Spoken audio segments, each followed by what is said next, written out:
Hey everyone, welcome to This Explainer. Today, we're taking a completely fascinating look at the intersection of biology, geography, and man's best friend.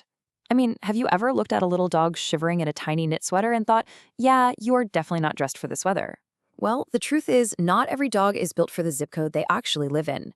A dog's natural biology is perfectly engineered for specific environments, but our modern world means these incredible animals are often living in climates entirely alien to their ancestors. So today, we're exploring exactly how we can bridge that gap.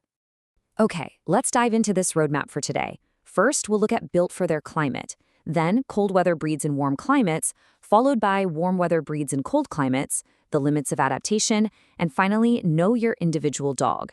We're going to explore both of those weather extremes before ending with some universal tips. Section 1. Built for their climate. Nature's original design versus modern zip codes.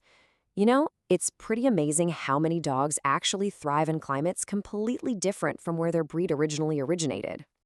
Just think about it. On one hand, you've got Siberian Huskies perfectly in their element, happily romping through massive snowdrifts because their bodies are literally built to conserve heat. And in stark contrast, you've Greyhounds, who would honestly much rather curl up under a warm blanket indoors. Natural adaptations play a massive role in their comfort. But what happens when you flip the script? What actually happens when that husky moves to a place like Florida, or the greyhound moves to Minnesota? So, the crucial point is that while not every dog is built for the climate they live in, they can absolutely still thrive there. But there's a catch. It completely depends on us. The ultimate responsibility for their weather safety comes down to you knowing the specific do's and don'ts for your dog's breed. It's our job to manage their environment when their biology simply can't. Section 2. Cold weather breeds in warm climates. Keeping the fluff cool. Let's shift our focus to those big, thick-coated dogs living in sweltering environments like Arizona and the really unique challenges they face. We're talking about breeds developed specifically for the bitter cold, armed with thick double coats and larger bodies to trap heat. Siberian Huskies, Alaskan Malamutes, Samoyeds, Bernese Mountain Dogs, Newfoundlands, St. Bernards, Great Pyrenees, and Akitas. Basically, if your pup looks like a walking, breathing cloud, they fall right into this high-risk category for heat retention when the temperature spikes. So, how exactly do we keep these fluffy guys cool? Well, here are your essential hot weather do's. First, time your exercise. Stick to the cooler early morning or after sunset hours. Second, manage their environment. Give them plenty of shade, constant fresh water, cooling mats, or just good old-fashioned AC. And third, brush their coat regularly. Honestly, people don't realize this, but brushing is actually better for airflow. It removes that loose undercoat and drastically improves how air moves right through the fur. A healthy double coat actually insulates against the heat, but only if the air can move through it. And this brilliantly illustrates how quickly dogs overheat compared to people. We really have to watch for a rapid escalation. It starts with warning signs like excessive panting and drooling, but it can quickly become an urgent danger, marked by bright red gums and sudden weakness. If you see vomiting and confusion, you are in severe danger. And collapse? That is a medical emergency. Heat stroke requires immediate vet care. You absolutely cannot wait it out. Now, I want to be super clear and bust a major myth right here. Do not shave a double-coated dog. I know it sounds totally counterintuitive when they're panting heavily in the summer heat, but shaving should only ever be done if it's specifically directed by a vet for medical reasons. Here's the logic behind that.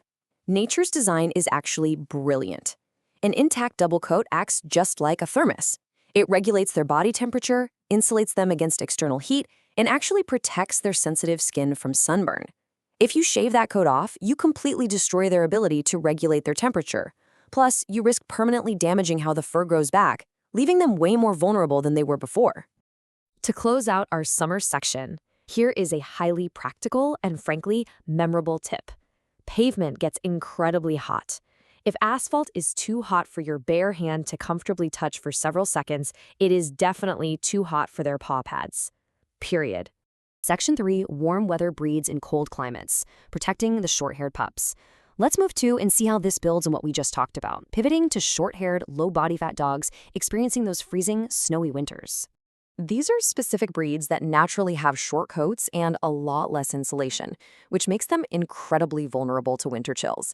We're looking at Chihuahuas, Greyhounds, Whippets, Italian Greyhounds, Boxers, Doberman Pinschers, Vizslas, and Chinese Cresteds. Without that fluffy insulation of the northern breeds, they feel the cold incredibly fast. For these dogs, a little extra insulation really goes a long way. Here are your actionable cold weather do's.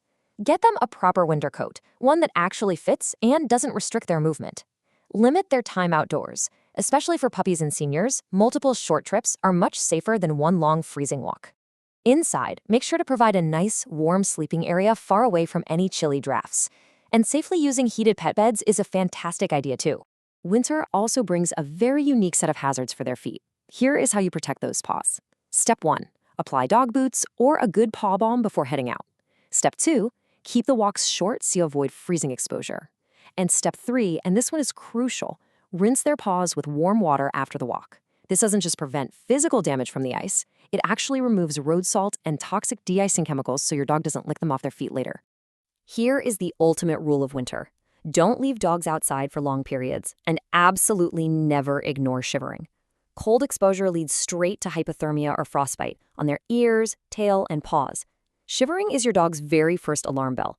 If they start shivering, lifting their paws up repeatedly, or actively seeking shelter and pulling you back toward the house, the walk is over. Get inside immediately.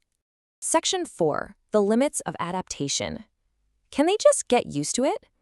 Let's reset the narrative for a second to address a huge, overarching biological question.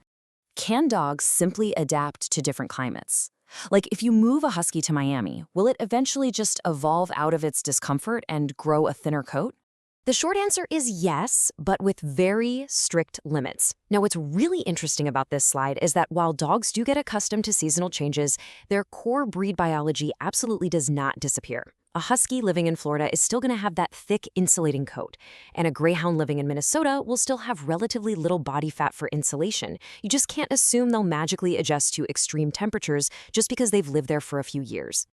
Section 5. Know your individual dog. Beyond the breed guidelines. Let's shift our focus from general breed advice to that specific wonderful animal sitting right there in your living room. Because breed tendencies, they're just guidelines. Every dog's individual traits will dictate exactly how they handle extreme temperatures. Think about things like age and weight.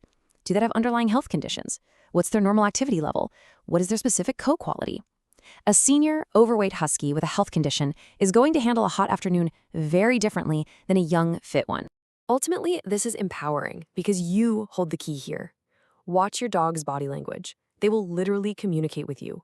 They'll tell you when they are uncomfortable long before a dangerous situation actually develops, as long as you're paying attention. Your observation, combined with the preparation we've talked about today, is the absolute key to making every single season enjoyable for your best friend. So I'm going to leave you with this final thought.